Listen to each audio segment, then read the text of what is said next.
Welcome to another episode of Your Big Career Move. I'm Yesim Nicholson, and today I'm speaking to Gary, who's got a really cool career change story to tell.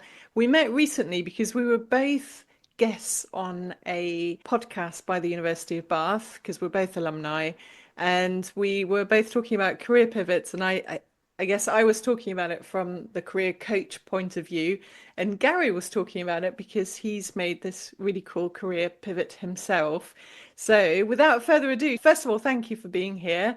And should we go straight into what you were doing before you made your big career change? So sounds great. Well, it's a pleasure to be here. And without going right back to birth, I did a 27-year marketing career in two FTSE 100 companies and two family-owned businesses. And the last 15 years of that were with a fabulous company called William Grant and Sons. You may not know the company name, but they make great brands like Glenfiddich Single Malt, Hendrick's Gin, Grant's Whiskey. So that's what I was doing for the last 27 years. How hard was it not to become an alcoholic? Well, do you know what? I think there was a time when it might have been a bit more difficult. Like you might remember the label Britain was given of binge Britain maybe 20 years or so ago, but culture and attitudes towards drinking's definitely changed. Mm. And it's something that whether you consume the products in the business or you didn't was really, really respected. So there was never any pressure to drink everything that was part of the company portfolio. But the company was always really, really generous with responsibly giving people products they could take home and share. But there was never an obligation, so it was or any pressure to Right. do that. Okay. Well, I guess it's a nice perk of the job, isn't it? To be able to take home a nice bottle of something, a little treat. Yeah, definitely. Because I think the great thing about the category is there's like so many spirits or beer or wine drinks that appeal to different occasions, which a lot of the time are associated with really, really good things, right? So with happy occasions or celebrations. Of course, there can be a darker side to the industry, which people in responsible companies take very, very seriously. And responsible marketing was always part of something we did. But for the most part, you're part of really good and happy times, which is great. Yeah. Was there ever a, this is a really leading question, but I'm going to ask it anyway. Did you ever have, I guess, a bit of a sort of internal t turmoil about, maybe turmoil's a bit extreme, but did you ever feel like, oh, am I marketing something that, you know, is in line with my integrity at all? No, because of how responsible we were about marketing the products. So that we had our own internal voluntary code about ensuring that any advertising we had was never placed anywhere near a school, for example. Any sponsorship programs that were invested in, it would always we would always ensure that the penetration of the audience that either watched it on TV or attended events was always over the legal drinking age across different markets as well. So I didn't because of the way we responsibly marketed the products. Okay. So that clearly wasn't the reason you ended up leaving this career of 27 years. So do you want to talk to us about why you did ultimately decide to turn your back on your career? Well, that Yeah, part and, of and it your was career. yeah, and it was actually thanks to the business I was with as well. So I went to my line manager in I think it was 2020 and said, look, I love leadership, I love coaching, I love mentoring. Um, I think I do some of it well, but I'd love to understand some more tools and techniques. I also said I don't want to go on some 2-bit weekend course and call myself a coach. I want to study it properly at a reputable business school. So I looked at Ashbridge and Henley and plumbed for Henley and started a master's in coaching behavior change back in 2020, which was a 3-year degree. And the company sponsored that. And I was very, very fortunate that they supported me through that. And I loved it and learned so much. And in the final year, they say that you end up doing your own research. I remember on day one thinking, "Oh my God, that sounds overwhelming," and covering my ears, and think I'll worry about that another time. But I basically did my research into the whole area of psychological safety in teams and how you create environments where people connect better and where every voice is valued and heard. And that research led me down a path of really enjoying that particular topic and supporting that in the company I was in. And then something quite big happens in the summer of 2024 where it was time to move on and try something new. Okay, we're going to get to that in a minute. But as much as you've just talked us through what happened, I think there's a little bit to unpack there. So I guess my first question is, did the company sponsor you to do this extra education, knowing that you might then go off and leave them, or were they hoping that it was that you were going to acquire skills that you would then use within the business? Yeah, I think the former, but probably open about the latter. So my line manager at the time, when I said I'd love to do this, her reaction was, "We need a coaching culture here. Okay. So what do you need?" And by that she meant like we need leaders to ask brilliant questions to empower their teams rather than tell everyone what to do, Hmm. which is my interpretation of what she was saying. Now, there was also a time towards the end of when I was doing that masters when a few people in the office would say, "Oh, we think you'll go off and you'll do your own thing one day," and I think they probably knew that before I did, frankly.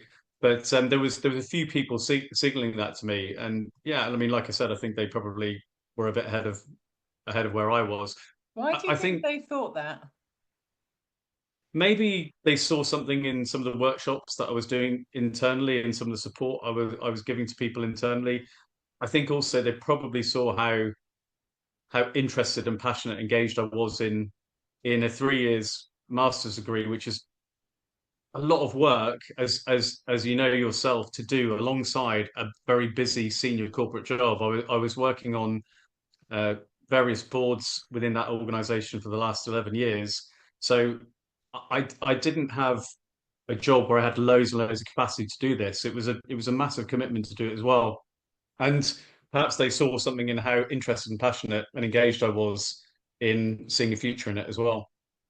And maybe that goes part way to explaining what's the question that's arising in my head again now that I work with a lot of people that say they're not engaged in their work anymore and they're not passionate about what they're doing anymore and they're really keen to do something else.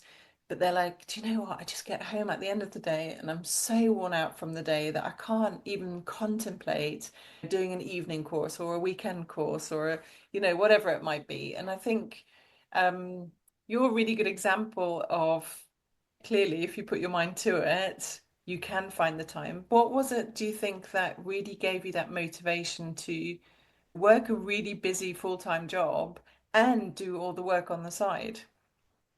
I think I think it's a brilliant question because there was a number of things that weren't anything to do with me. Number one, I had the support of a brilliant line manager so when I disappeared off to Henley, there was never a question asked, and there was only ever support. And that wasn't me. That was her. I think support at home as well, because there are sacrifices you make. There's certain social events you don't go to, and if your family are behind you with that, then that's a massive help as well. I also couldn't have got home after work and done it in the evening. So one of my, I don't know if you want to call it a superpower, is I'm really, really good at getting up very early in the morning and doing any studying I did for Henley before I actually started my day. So how I, how I much how much time are we talking in the morning? Well, I'll tell you what happened when I was doing my dissertation in my final year. I started that in August 2022. We were on holiday in Spain, and I got up every day for that 2 week holiday and did 2 hours before anyone else was up in the Wow. house. So you're probably talking like 5 till 7 or 6 till 8. And then when I started the dissertation, at that 2 weeks, I kind of couldn't stop. That was a habit that I formed. I wouldn't be any good at just saving it for a Saturday afternoon and picking it up after leaving it the weekend before. So once I got on that train, I just literally couldn't get off. All the way through Christmas, Christmas Day, Boxing Day. That was the way that I did it. It worked for me. I'm sure it wouldn't work for lots of people. But if you'd said to me, do that between 8 and 10 in the evening, I would have been a bit. I just wouldn't have been able to do it. Yeah. It's really interesting, isn't it? And I think once you've got that motivation, so I think motivation is part of it.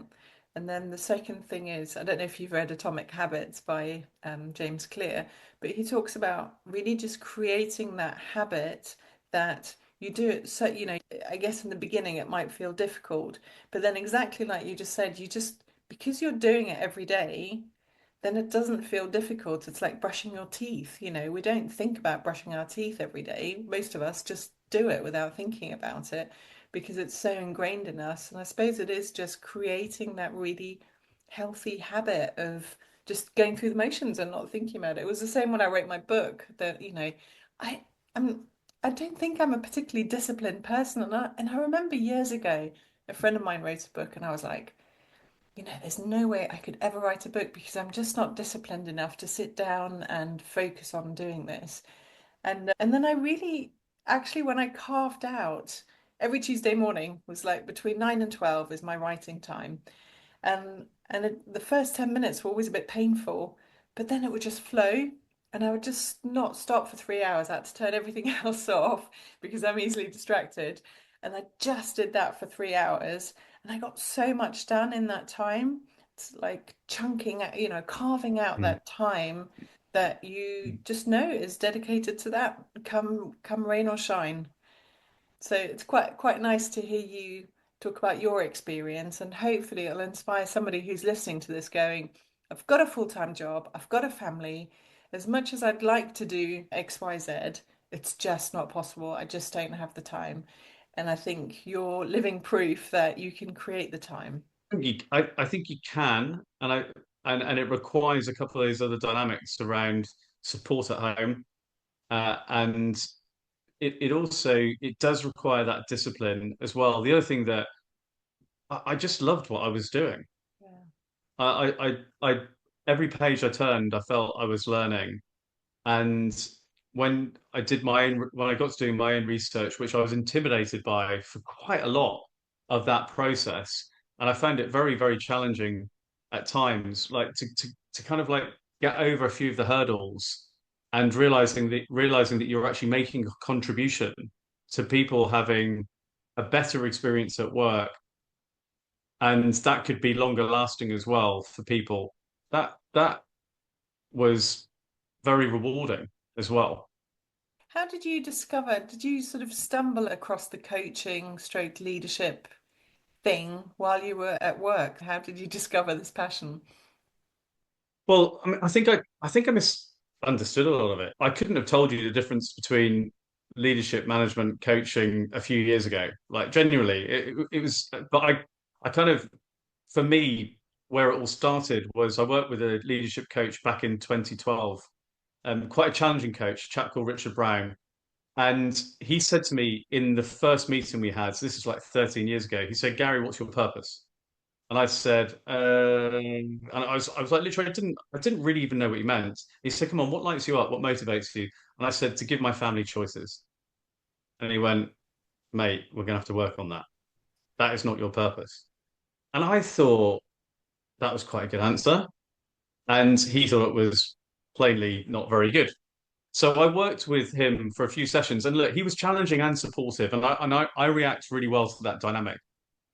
And after 6 or 7 sessions, I wrote down 4 words that changed everything. I wrote down unlock and ignite potential. And I thought that's what I do with my team. That's what I do with the brands I work on. And then it got quite personal because our daughter was diagnosed with dyslexia. And we moved home 3 times in 4 years to get her into a specialist dyslexia for primary school kids and then for secondary school kids. Why? To get her into an environment that would unlock and ignite her potential. And then when it got to the point where I said to my line manager, I'd like to learn more about coaching. Why was I doing that? Well, because it's about unlocking and igniting people's potential. So there was always something there that I really wanted to do. But I remember on day one at Henley, they explained the difference between management, leadership, coaching, and mentoring. And I thought coaching and mentoring were the same thing, but I was wrong, and I learned it was different. Yeah. And which one sparked your interest more? I think it's interesting because I think coaching can be more transformative And I think the big difference for me in mentoring being quite advisory, that's quite a nice thing to do. But I think coaching is more transformative because there's a line in coaching where we should be doing everything we do not to disempower the client in terms of raising their awareness, leaving them with accountability, and also empowering them to make their own decisions. Yeah. So I think that coaching is more powerful from my perspective. There's a place for both, isn't there? I think sometimes you just need to be told what to do and learn from somebody who's been there, done that, got the t-shirt, in which case it is mentoring, this is what I would do if I were you type stuff. And then, um, I agree with you. I think the coaching is really powerful because you're not being told what to do. It's your own answers. And I think when it's you coming to these conclusions and finding something that interests you and that sparks something in you that you then feel inclined to follow. It's so much more powerful than somebody telling you what to do. But anyway, we could probably talk about that all day long. So tell me, Yeah, and yeah, go on. just to build on what you're saying, because the other thing is it's critical for us to be in tune with what clients want, Yeah, and you'll have experienced this yourself. Like some people will come to a session that might be in our diaries for 90 minutes, but they turn up to the session, they go like, I know we had 90 minutes, I've got 30. yeah, Something's come up. I literally need to talk about this, and I need you to tell me what I should do. yeah, Like you've walked in my shoes, what would you do? yeah, And that can be a test at times yeah, because you can go down the purist route and say and ask questions and stay in that mode, or you can also blend coaching and mentoring as well. And I think for me, it's really important that you meet the client where they are, as well yeah, as based on your own principles. yeah. You've read my book, and in the interview we did together, you talked about the fact that you thought, I think you were a bit of a toe dipper at first. Can you talk us through how you made that transition from being full-time employed? You were quite senior marketing for a corporate, and to go from something that, at least where I'm sitting, it seems like it was a nice, secure job where presumably you know what you're doing. You could have done that till the day you retire. Talk me through what happened and how you eventually made that leap. Well, you're definitely right. I was a toe dipper. So I started coaching people in the company I was working at and outside the company I was working at when I started at Handy in 2020. So I've been doing it officially for kind of around about 5 years. Also, I was toe dipping as well when I ran my first psychological safety workshop in 2022, when before I did my dissertation in the same subject. And also, I guess I had some people maybe noticing that toe dipping, going, "Oh, you're going to go and do your own thing one day." So And in sorry, the summer of, sorry to interrupt sorry, you. The workshops that you were delivering, were yeah, you delivering those internally or were you delivering? Yeah, okay. yes. Yeah, they I delivered those internally. So, and that was about raising people's awareness about this thing called psychological safety, which a better way of expressing it is people being able to share ideas and concerns without fear of reprisal. So yeah, that was 2022 internally in that business. So I guess I had the luxury of toe dipping, right? Because I was in a corporate, in a great role that I really, really loved, in a senior position. So I was a global brand director looking after some fantastic brands. But I also had the chance to practice some of the things that I was learning at Henley during that 3 year master's program. That's like the most Then beautiful combination, isn't it? yeah, Love it. yeah, Sorry, carry on. no, you're dead right. And I was probably I think there was part of me protecting myself as well though around like not putting too much pressure on myself that I was toe dipping to do something else in 2024. It wasn't a pre that wasn't a preordained plan. I went to Henley to learn about coaching, did research into psychological safety because I wanted to do it one day, but I kept on saying to myself, yeah, in 5 years' time, in 5 years' time. And I was saying that in 2023, and I was doing it 12 months later. So I mean, people say that most plans are emergent rather than deliberate and preordained. This one definitely was. So I had a conversation with the business in the summer of 2024. There was an opportunity to move on from the portfolio of brands I was working on to another portfolio of brands, and I had a really constructive conversation with the business around. when I got the UK marketing director role back in 2013, I was so excited, and I couldn't believe I was getting that role. When I got the Europe, Middle East, and Africa marketing director role in 2017, I didn't know where half the countries were and hadn't visited most of them. But I thought I'll give that a go. Thanks for putting your faith in me. And then a global brand director position in 2020, which was another fantastic opportunity, which doesn't often come along. It just didn't feel the same this time. And I had a really constructive conversation with the business, and then probably the most interesting moment was having the discussion with my wife and saying that there's these two roles I could do in the organization, or there's this exit agreement. And What she was said, what was the exit agreement? so I'd worked for the business for 15 years, Yeah. and um, I guess as a way of rewarding that loyalty, there was a way that I could move on from the business, which meant that I could then take the risk of setting up my own company with less risk. Frankly, I think that's probably the best. That's probably as much as I can share. But the interesting thing was I've shared with my wife, it's this role, or this, and she said take that, and I said, hang on a minute. This is the bit where we sit down, have a long lunch, discuss the pros and cons, and then we decide. And she said, no, no, no, take that. And I was then about to respond, and she said, look, you've been at Henley for 3 years. You love coaching.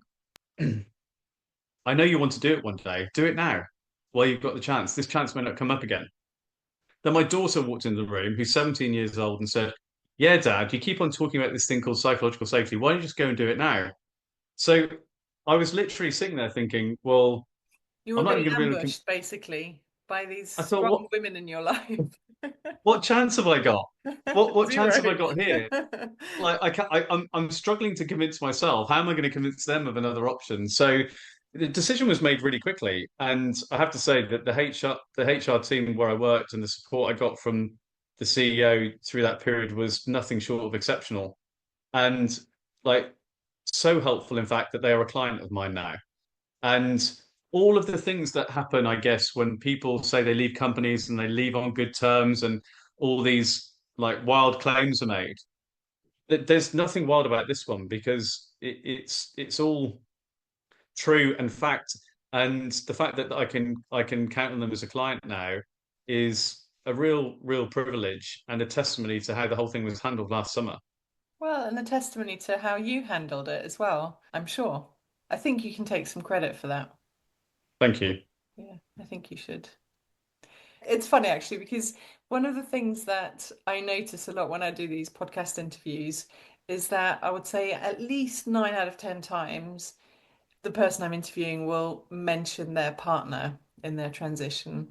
And I really think it's possibly the number one thing that will make the transition successful in inverted commas or not. And I think if your life partner is behind you, then it just makes all the difference.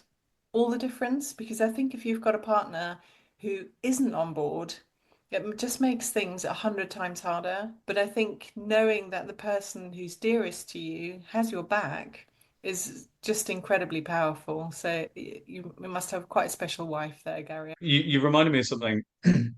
I remember quoting a number to my wife. I literally called out the salary that I earned, and I said, "This is how much I earn," and I quoted the numbers, and she just looked back at me. She said, "So what?" She said, "Do this," and and the words you just used, she had my back. She never said those words because she almost didn't need to. It was just a feeling, and the fact that they had made the leap to the decision that I should make before I did, I think uh, I think spoke volumes as well. And then the interesting thing is you then set up a business, right? And then you go through the highs and lows of that as well. So that decision is a big decision, but it's not kind of like that's one milestone. There's then a bunch more that happen when you start doing your own thing. Absolutely. I think there are so many more milestones when you're self-employed than when you're employed. If they hadn't had your back, how do you think this would have played out? it's really hard to tell, but I know that my motivation to do a similar role to what I've been doing for the last 3 years and had really enjoyed, and I enjoyed every year of the 15 years I was with William Grant's, but it didn't feel the same. So I don't know exactly how it would have played out, but not as well as it's going now. So, you've already talked a little bit about the work that you're doing, but give us in a nutshell what you do now, Gary.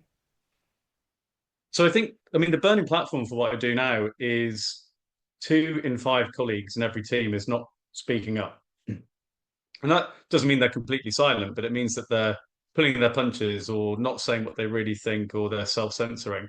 And couple that with 70% of leaders overestimate how psychologically safe their teams are. And because leaders have got rank, decision-making rights, access to more information, because they feel safe, they project that on their teams and think they feel safe.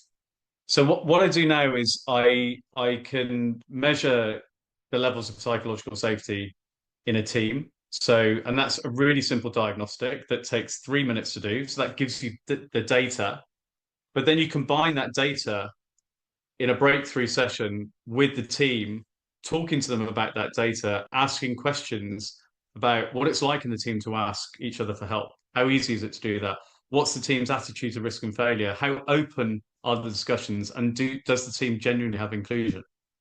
So those workshops, it's a bit, to me, it feels a bit like seeing walls that seem to be between people in teams just crumbling right in front of their eyes as people have conversations that they just don't usually have.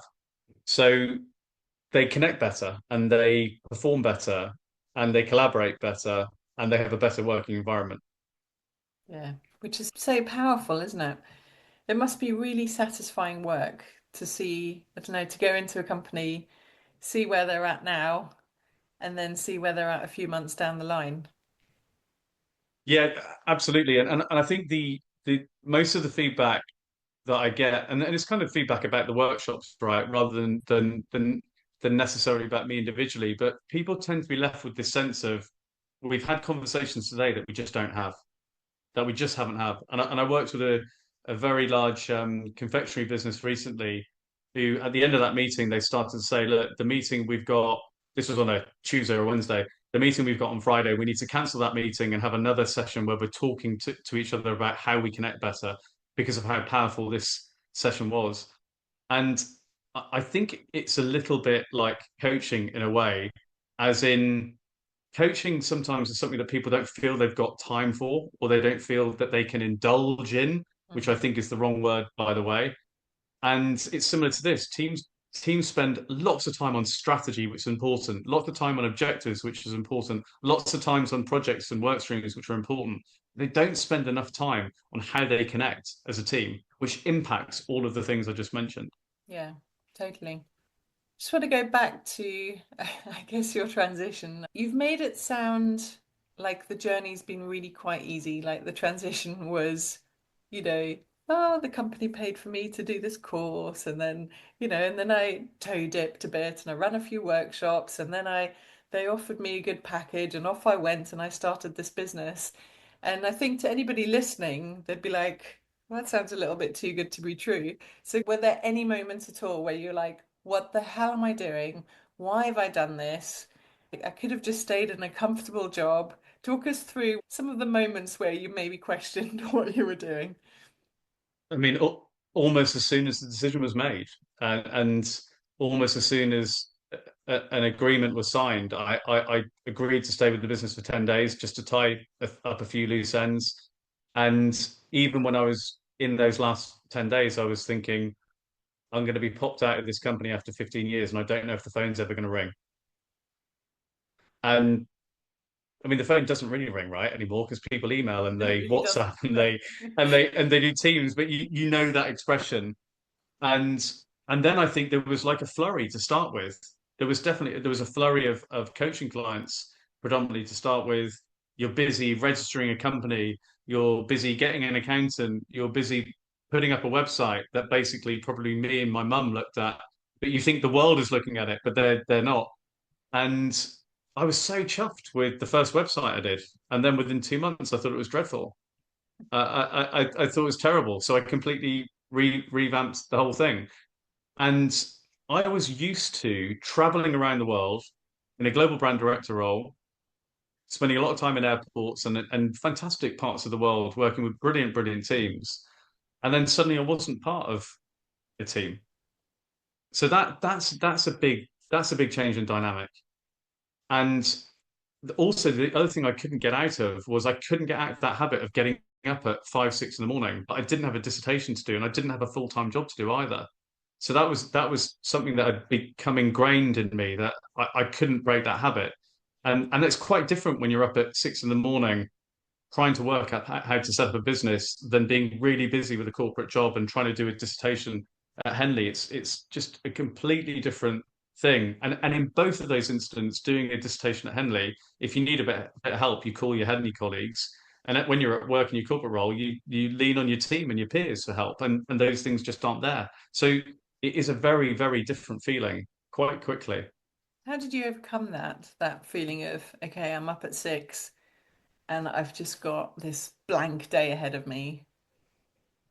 Well, first thing I did was I wasted a load of time on a website that I thought was brilliant to start with, and then it was absolutely, I thought it was not very good. But I guess you learn. And one of my coping mechanisms was it was a brilliant phrase that someone had in my team before, before I left the organization, and I just kept saying to myself, do you know what? Swing the bat as hard as you can, and do you know what? You're going to miss a load of times, or you're going to clip the ball, but you might just knock a couple out of the park. And that has been my mantra since I started. So I filled my time with developing developing content. And I remember having a conversation with someone saying, someone I used to work with said to me, "Well, you're not going to be one of those people that's on LinkedIn all the time, are you?" And I said, No, of course not. I am now. I am on LinkedIn regularly because it gives you access to like people that you know and that you don't know that can either advocate for you or potentially work with you. So you can fill your time pretty quickly by developing content and trying lots of different things, and then the trick is trying to work out what works and what doesn't work, which I can't claim to have mastered by any stretch yet, and I'm not sure if I ever will. What would you have done differently, just looking back over the last few months and knowing what you know now, if you were chatting to somebody who's thinking about setting up their own business in a sort of similar industry? What are the lessons that you've learned that you would pass on to somebody? Yeah, I think the first thing that I got wrong was I threw too many balls at people. So I had a website that said I'm a team coach, I do one-to-one coaching, I do mentoring for marketeers, and I do psychological safety. And I thought it all looked great, and I was probably the only one reading it. And then I realized after a couple of months, like, and this is terrible for somebody who worked in marketing for 27 years, that I was basically, people probably went to the website and thought, I'm not really sure what you do because they don't have time to, people don't read websites for a long time. So the big lesson I learned there, and I'd say for anyone else, is find a niche that is an inch wide but a mile deep, and that was an unlock for me. And it's quite counterintuitive because you think, well, hang on, I need to tell people about everything I do because that'll bring more people in. When actually, it's I think the reverse is true. If you really double down on a niche, then you get known for something and work comes in the other areas. So, for example, I've quadrupled down on helping teams connect better, or the whole area of psychological safety. And coaching work comes off the back of workshops I do in psychological safety. So it means that any thought leadership I do is on psychological safety. My website is about that. Any posts I do, my online diagnostic, anything else that I write is about that area. So I'd encourage people to find a niche that is an inch wide but a mile deep. Yeah. Do you know, I think it's quite nice. My background was marketing as well at one point, and it's quite humbling, I think, when you think that you understand marketing. And I was a marketing manager for a multi-million pound, corporate many years ago, and you think you know it. You think you know how the sort of the principles of marketing until you run your own business and it Mm. all goes out the window because you what works in the corporate world or works for a larger organization doesn't necessarily work for you as the individual. I mean, first of all, you haven't got the budget that you would for a big corporate, and you're sort of trying to get the business to work without having that multi-million pound budget behind you.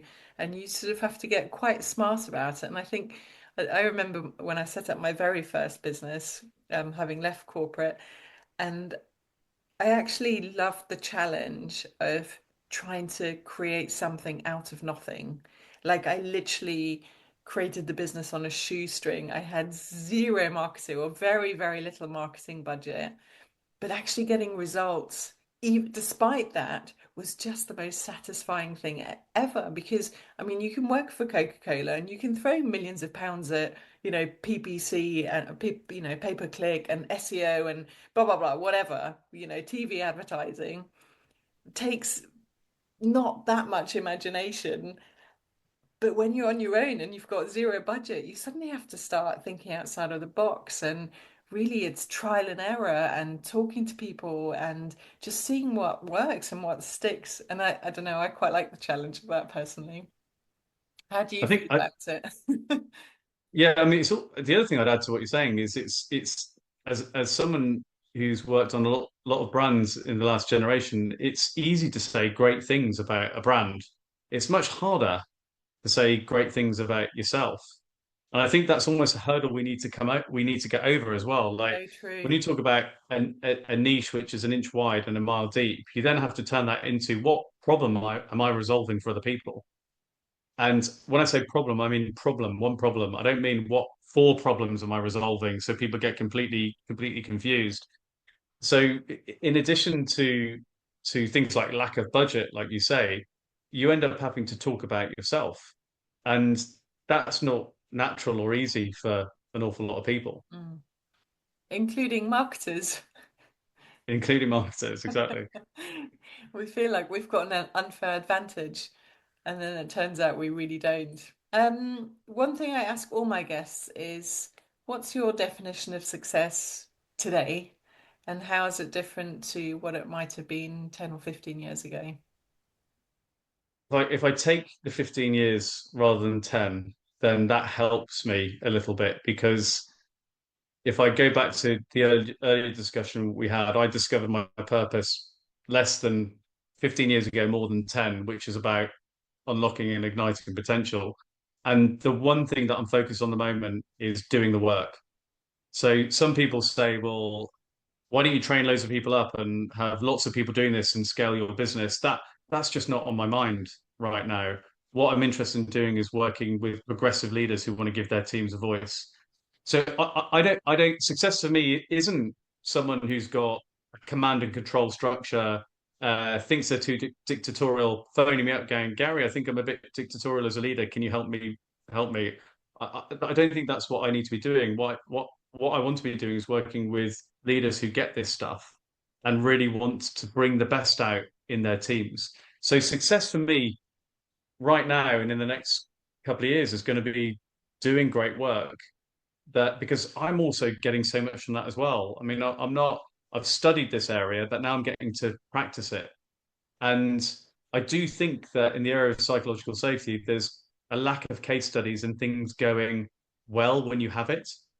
A lot of the case studies and literature focuses on business disasters when things go wrong that date back to 1977 Tenerife airport disaster or the 2003 NASA space shuttle, which is why I've done some recent pieces of work on the fantastic work at Alder Hey Hospital up in Liverpool or the culture of farming for dissent at Netflix.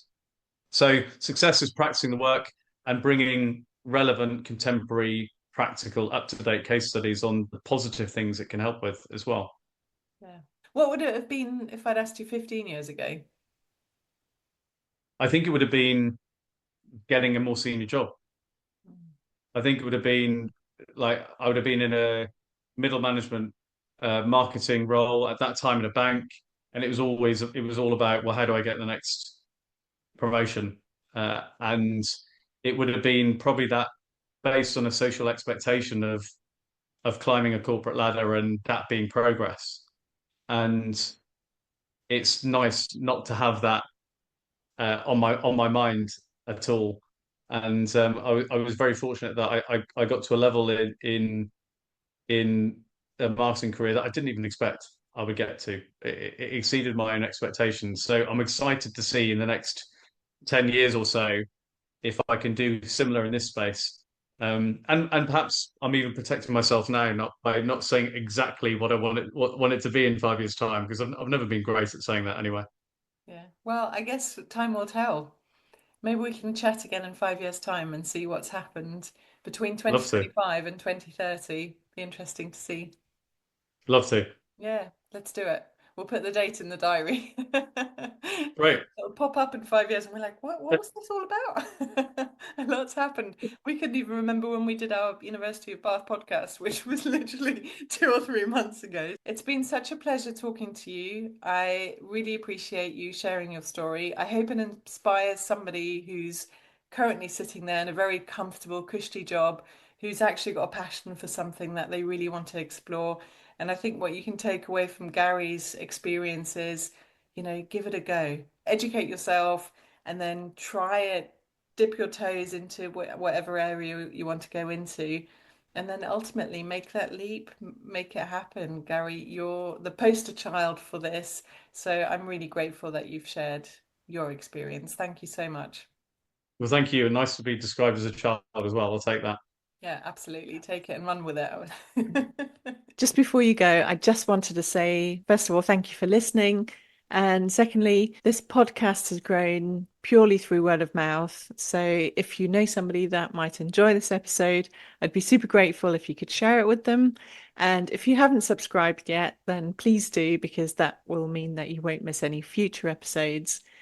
And finally, if you're curious about making your own career change, then you might like to join my online group coaching program, which I run on a regular basis. It's named after my book, Ready to Quit Your Job. And I also offer some one-to-one coaching as well. You can find out more about both on my website, which is yescareercoaching.com.